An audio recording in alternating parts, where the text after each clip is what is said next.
So another good way to think about resilience, or our ability to overcome stress or respond to traumatic experiences, adversity, these sort of things, is to not think about it so much as in terms of an individual capacity or attributes that we have to maintain this sort of stable, healthy function, but more about ourselves as the centerpiece of a larger ecosystem. So what I mean by this is our ability to maintain that stable function is more aligned to all the resources that we have within our environment and how we interact with them than it is within our own individual capacity. So when we have this external stressor applied to us, the reason why that we are overcome with sort of negative emotion, or we feel that we're not resilient, is because the stressor has disrupted us beyond our capacity to deal with that stress. So in order for us to be able to deal with that, we have to increase our capacity for it. And the only way we can do that is to utilize everything within our environment. So an example of this is, as I sort of talk about as I'm getting ready for the 1,000-mile race in Alaska, is that my ability to complete that race isn't solely reliant on my resilience or my tenacity or my ability to overcome everything that gets thrown at me. It's more around how I utilize everything within my environment. So that environment consists of all the experience that I had from the last race or my previous race, because all the experiences from there and everything that I learned, and I did learn a number of important new skills and strategies to get there in foreign environments, but everything that I learned there gives me the experience to be able to understand what's going on within that environment. It's increased the repertoire of skills I have to resolve these things on my own, and the ability to sort of continue on track. But within that, I also need to be able to rely on the network I've created about other races and leverage their experiences. So it's my ability to interact with them both prior to the race to prepare for things that are going to go wrong, or potentially understand what might go wrong that I've never encountered before. During the race, the interactions that I have with not only other races, but everyone at the checkpoints, everyone within the villages, any other environment, or anywhere I come across other people, to interact with them so I can understand changing conditions ahead. I can understand how I'm responding, how I need to respond, learn new things that I have to, and solve problems that I've never had to solve before by leveraging their experience, their knowledge, and maintaining these interactions that will actually allow me to regenerate through these positive human interactions.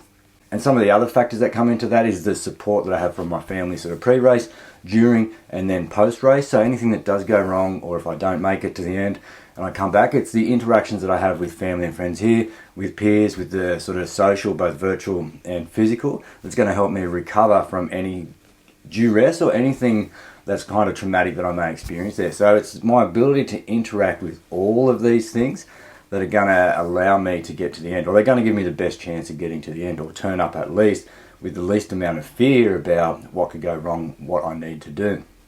So when we sort of look at that, and we understand that we're kind of the centerpiece of a much larger system, or sort of more of what you could consider a sort of complex, dynamic, biopsychosocial ecosystem, then we can learn how we can leverage, or how we've set up that environment, or give us the best chance of being resilient when we need to rely on these external factors. So it's not just our internal ability, it's our external resources as well. And they're sort of codependent on each other as well. So changes in the external environment are going to cause changes within my biological environment, or our internal environment. Through introspection, we try and understand what that is. And that can create a lot of these negative emotions. It's the same as if we are experiencing negative emotions, then that changes the way we filter information from our environment. So they're sort of codependent on each other and how we work within them. So if you are experiencing sort of negative emotions, or you want to be more resilient or increase your mental strength, it's, yes, the strategies that I sort of talk about are going to help, but it's also how you leverage your external environment, or the environment that you've set up around you. So if you've sort of created this kind of toxic wasteland of an ecosystem, then you're probably not going to be very resilient, because everything within your external environment is just adding stress to you. There's nothing where you can kind of borrow that capacity, or borrow from that to increase your own capacity to overcome these increased stresses. Where if you've set up your ecosystem as sort of biodiverse, very helpful, or very healthy, an environment where things can grow and you can prosper, and you can leverage that environment to increase your capacity to overcome any hardship. So if you want to increase your resilience, start to think about how you've set up the environment around you. Do you have sort of a prosperous, healthy ecosystem where things can grow, where you can nurture your own increase in mental strength and resilience? Or do you have pretty much a biohazard toxic wasteland that's actually draining from you and making things more difficult? So you want to think about everything involved in that, and that's relationships with your families, relationships with your peers, friends, it's the social structures that you have around you, the community, and that's both physical and virtual. It's the economy and how you respond within that. It's the culture within your society, how you interact within that. It's things like your identity and how changes in the identity group that you're involved in impact you. It's a number of these sort of complex, multifactorial things within your environment that are going to have an influence on how you recover and how you deal with adversity.